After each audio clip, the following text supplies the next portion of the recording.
coin and you're a multi-trillionaire. You understand how that works? It's the opposite of currency deflation. It's currency inflation to the nth degree. That's it. So I cannot explain it more simply.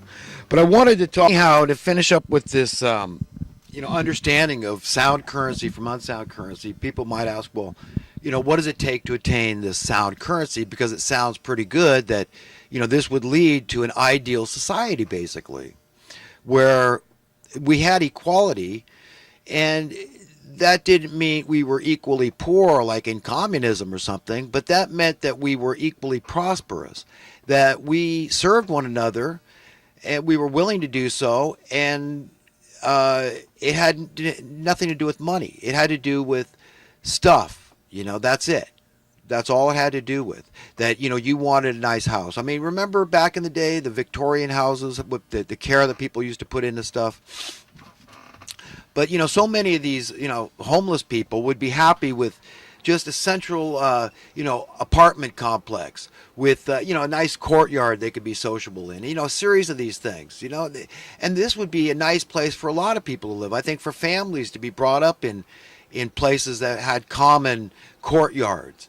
I think this would be a nice thing, because the way it is now, remember, a lot of the architecture and stuff is designed. The same people that are pulling the strings at the top, they're manipulating everything. They're the ones that decide how long when you get your supervisors and your city council and they talk about this long-term plan for the city. They go out about 50 years and they say, well, what's it going to be like? What's the demographics? What's the population going to be in 50 years? And then they try to design, the infrastructure accordingly. But, they don't say, well, why don't, question that and say, why don't we go out 10,000 years? Let's be realistic and say, look, people should live where they want to live. We know why they're concentrated in cities, and it has largely to do with money. This is what it has to do with. But remember, we're being manipulated by these top deceivers. These sycophants. They're sycophants in the sense people say, well, who are they sycophants? They're sycophants to a satanic spirit. That's what it is. You're either following one spirit or the other. Guys like Charlie Sheen, Alex Jones, and so many others out there that really have a hard time. They kind of hate their lives in this world. Understand, that's what Jesus said is going to happen to you. That's your godly instinct is kicking in. You can't enjoy your life while you see other people around you needlessly. That's a key term, needlessly, unnecessarily suffering because of money or the lack thereof. It's because of oppression. That's what that is. It's persecution. And you cannot be happy. So we've got to understand what's going on here. That we can all have everything we want. We can have paradise to our own individual definition. We can have that world and realize that there is a common denominator that flows throughout humanity. Okay, and that's what God put in us. This is what enables us to live together in peace and harmony. This is what is going to create this paradise we're looking for, this perfect civilization.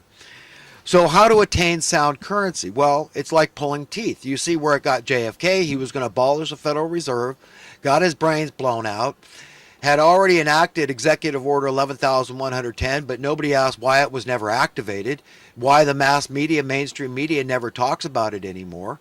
But this would do it. This would have led to equality. Okay, it would have led to a very American precept. Okay, I don't care that JFK was a Democrat, Republican. It doesn't matter to me. I'm apolitical when it comes to that stuff. It's just a lot of political theater out there, hot air. They want us divided in these stupid little ways. So, you're a Jew, you're a Christian, you're a Muslim, and you're a Democrat, you're a Republican. Stay divided. When all the, just a myriad, a sundry, manifold, many ways that they've got us divided. Understand, this is by design. They don't want us collaborating, getting together and say, wait a minute, you know what? I could be happier if I, wasn't making this person live in financial fear. I mean, let's look at what's going on out there. We talk about entitlements. Let's expand on the entitlement thing a little bit. Is a poor person entitled to housing? I think we all have to agree, yes, they have a right we don't say the government must provide it for them unless the government is causing the homeless issue, in which case they are by collaborating, colluding with the real estate, with the lending, with the property manager, the landlord, all these, because to drive up the property taxes because they get more money in their coffers. So the government is responsible. So the government comes and says, okay, here's what we're going to do. We're going to help poor people with, a portion of their rent. We're going to pay that directly to the landlord. So now the landlord, through this subsidy becomes in essence a quasi-governmental worker. Okay, they're on the dole, they're on the payroll. So it's no longer in their interest that the government's out of the picture. They feel entitled. Are they entitled to that, that subsidy? Do you understand where this thing goes? If they weren't, maybe if they gave it to the person that was poor, the person that was poor could go out and compete for adequate housing. Okay, you understand that we're all just being manipulated into believing this is the only system we can have. Do you understand what the poverty does, how it creates the chaos and how it creates the crises, how poverty creates the financial desperation that leads to so many crimes out there, from white collar to blue collar to no collar. Okay, there's just every type of crime out there that's being committed because of people's financial fears, their insecurities, desperation. You understand? It's literally the roof over your head. It's the food on your table. If you don't have this thing we call money, you're dead. Okay, basically that's the way it works. And we live in mortal fear, paralyzing fear of that, whether we're aware of it or not. And other people do too. So yes, people have a right to housing. And if the government doesn't step in, then you cannot deny a man the right to build a shelter. Every animal has a right to do this thing, and they do this thing. Okay, so you can't say they don't have a right to do it. They do. That's by godly decree.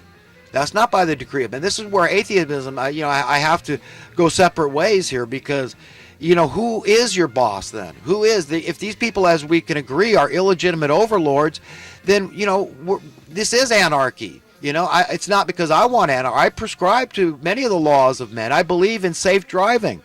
I'm a big proponent of safe driving. But I believe fundamentally and first and foremost in conscience, that God is the one that dictates that. That, I drive my vehicle in a very safe manner. You will never find a safer driver, and you can't prove you can, because I've got 43 years of safe driving. I have avoided so many accidents out there because I'm a defensive driver. I've avoided hitting little kids. I've looked after little kids I saw were in danger by being too close to the street. Do you understand? I've been hit by hit-and-run drivers, and I had to go chase after them. I've seen people get run over and killed. My worst nightmares as a child come from horrible car accidents. When I was 4 or 5 years old, I saw a terrible pileup in Palo Alto here in the Silicon Valley there, where a man was, it used to be much more dangerous. People were doing freeway speeds where there's, the traffic signals right through town, okay? And these horrific pileups involving 10, 20 cars. A man running out of his vehicle holding his eye in his hand. I mean, this is what I saw as a little boy. So yes, I am very impressioned by the need for rules out there, and that people should follow the rules because of conscience. You don't want to hurt somebody, not accidentally, much less on purpose. So you don't want to be under the influence of anything that's causing your judgment to be impaired, your ability to handle a machine, because these are lethal weapons. So I'm a big proponent of safe driving. And yes, I've gotten my fair share of speeding tickets. And as we all know, under the basic speed law, sometimes it is deemed safe to drive faster than the posted speed limit. Even in my owner's manual for my car, it says to go with the flow when the traffic is breaking this posted speed. It doesn't matter. It says that's what's safest to do is to go with the flow of traffic. Sometimes it's not safe to even go the posted speed, okay? I've seen people on Highway 17. It's a curvy mountainous road in the Santa Cruz Mountains. I've seen him spin out right from inexperienced driver. I said, there he goes. He's going 45 miles an hour around that turn. He's going to spin out. So I defy anybody to prove that they're a safer driver than me, okay? I've got a perfect driving record, 43 years. And it's, it's tough for me to go through this thing, what I've been going, the last couple of videos I talked about what I'm going through here. But anyhow, you know what? At the end of the day, in the scheme of things, it's small potatoes, and I'm not going to fixate on it anymore. But I did want to mention also that about sound currency, back to sound currency, is that, look, this is the worst nightmare for the elitists that are ruling our lives, that want inequality. And I recommend that everybody out there prescribe to very strong, unshakable egalitarian principle. Okay, and here's why. You see, once you open the door to inequality and you believe that economic inequality is okay, then you become the decider. You're in essence the judge, jury, and executioner. Then who are you? You've got no standing when somebody else says, yeah, well, I think, minimum wage need to be lowered to this point. Like Peter Schiff was on the Alex Jones show, and he thinks the mistake Walmart made was giving their workers, a $2 an hour raise, whatever it was, around California, the country, wherever it was, they did this meager wage. But understand, your currency in terms of numbers has gone way up in the last 50 years. It's gone up maybe 600-700%.